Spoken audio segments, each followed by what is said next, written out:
हर आदमी में होते हैं 10-20 आदमी, जिसको भी देखना कई बार देखना। अरे घबराइए मत, आप बिल्कुल सही जगह हैं और हम आज भी मॉन्स्टरवर्स की ही बात करने वाले हैं। और यकीन मानिए ये शेर भी मुझे आज के हमारे टॉपिक के कारण ही याद आया। दरअसल आज हम जिस गॉडजिला के बारे में बात करने वाले हैं वो सबसे स्ट्रॉन्ग, सबसे पावरफुल होने के साथ साथ शायद सबसे इविल गॉडजिला भी है। जी हाँ, मेगा गॉडजिला से भी ज्यादा इविल। और ऊपर जो मैंने 2 लाइंस कही हैं वो इसलिए कही हैं क्योंकि ये गॉडजिला हमारे मॉन्स्टरवर्स के गॉडजिला का ही एक क्लोन है। बिल्कुल सही जा रहे हैं, मैं बात कर रहा हूं स्पेस गॉडजिला की। ये सच है कि वैसे तो स्पेस गॉडजिला से हमारा कम ही रास्ता पड़ा है, क्योंकि ये अभी तक हमें सिर्फ 1994 में आई movie Godzilla versus Space Godzilla में ही देखने को मिला है। हाँ, वैसे इसके अलावा इस पर एक टीवी सीरीज जरूर आई थी, पर वो भी सिर्फ 14 एपिसोड की थी। तो जनाब, आसमान की परियों की बातें तो सब करते हैं, पर आज हम चलते हैं एक अलग सफर पर जहां बात होगी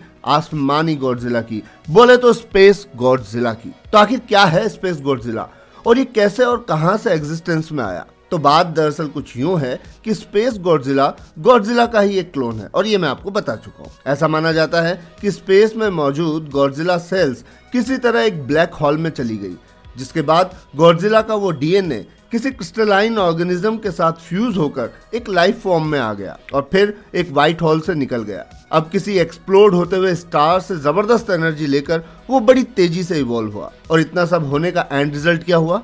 जी हाँ, स्पेस गॉडजिला। अब अगर आप ये पूछने वाले हैं कि ये सब गणित तो ठीक है, पर आखिर गॉडजिला की सेल्स बोले तो डीएनए स्पेस में पहुंचा कैसे? तो सर जी, ये बड़ा टेढ़ा सवाल पूछ लिया आपने। और ये टेढ़ा इसलिए नहीं है कि हमें इसका कोई जवाब नहीं पता, बल्कि ये टेढ़ा इसलिए है कि हमारे पास इसके एक नहीं 2 जवाब हैं। हाँ सीरियसली, वैसे ये दोनों जवाब भी काइंड ऑफ पॉसिबिलिटीज ही हैं। अब ज्यादा लोड मत लीजिए, मैं आपको वो दोनों जवाब दे देता हूँ और आपको जो अपने हिसाब से ज्यादा सही लगे उसे मान लीजिएगा। तो पहली पॉसिबिलिटी तो ये है कि 1993 में जब मोथरा धरती की ओर आ रहे एक उल्का पिंड बोले तो मेटियोर को रोकने के लिए गया, तो एक्सपर्ट्स का ये कहना है कि हो सकता है कि उसके पंखों के साथ चिपककर गॉडजिला की सेल्स भी स्पेस में पहुंच गई हों।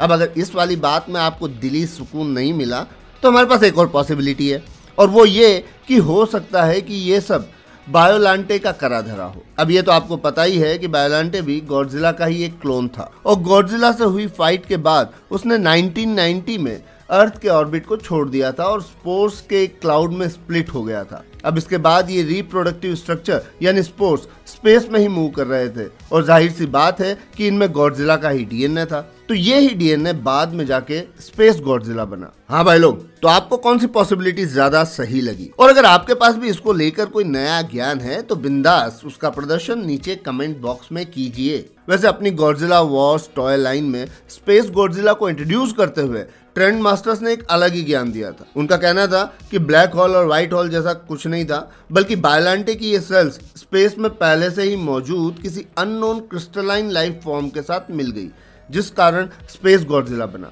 अब अगर उनके इस फंडे पर विश्वास करें तो स्पेस गॉडजिला गॉडजिला का एक क्लोन ना होकर गॉडजिला और किसी एलियन का एक हाइब्रिड है। अब जो भी हो, पर इसकी एंट्री धमाकेदार थी। दरअसल स्पेस गॉडजिला के बारे में तब पता चला था जब उसने स्पेस में एक नासा की सैटेलाइट को नष्ट बोले तो डिस्ट्रॉय कर दिया था, जिसके बाद उससे निपटने के लिए मोगेरा को भेजा गया।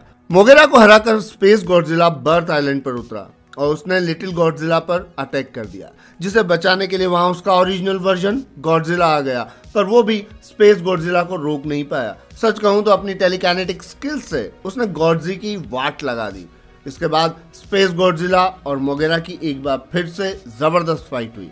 अब की बार मोगेरा ने खुद को लैंड मोगेरा और स्टार फैल्कन में डिवाइड कर लिया, और इसी लड़ाई में गॉडजिला भी कूद पड़ा। मोगेरा ने अपने स्पाइरल ग्रेनेड से स्पेस गॉडजिला के शोल्डर पर लगे क्रिस्टल्स को डिस्ट्रॉय कर दिया। इससे वो काफी कमजोर पड़ गया, पर फिर भी अब तक मोगेरा को वो धूल चटा चुका था। ऐसे में गॉडजी ने अपने रेड स्पाइरल रेज से काफी बार उस पर अटैक किया, जिसके कारण फाइनली स्पेस गॉडजिला लाइट के फॉर्म में स्पोर्स में एक्सप्लोड हो गया और एक बार फिर स्पेस में चला गया। अब आप शायद समझ सकते हैं कि स्पेस गॉडजिला को गॉडजिला का सबसे खतरनाक और पावरफुल दुश्मन क्यों माना जाता है? आखिर उसे हराने के लिए गॉडजिला को मोगेरा की हेल्प जो लेनी पड़ी थी। अब ऐसे में आप स्पेस गॉडजिला की एबिलिटीज के बारे में सोच रहे होंगे, तो चलिए देर किस बात की बात करते हैं स्पेस गॉडजिला की एबिलिटीज के बारे में। तो सबसे पहले बात करते हैं स्पेस गॉडजिला की रीजनरेटिव एबिलिटीज की।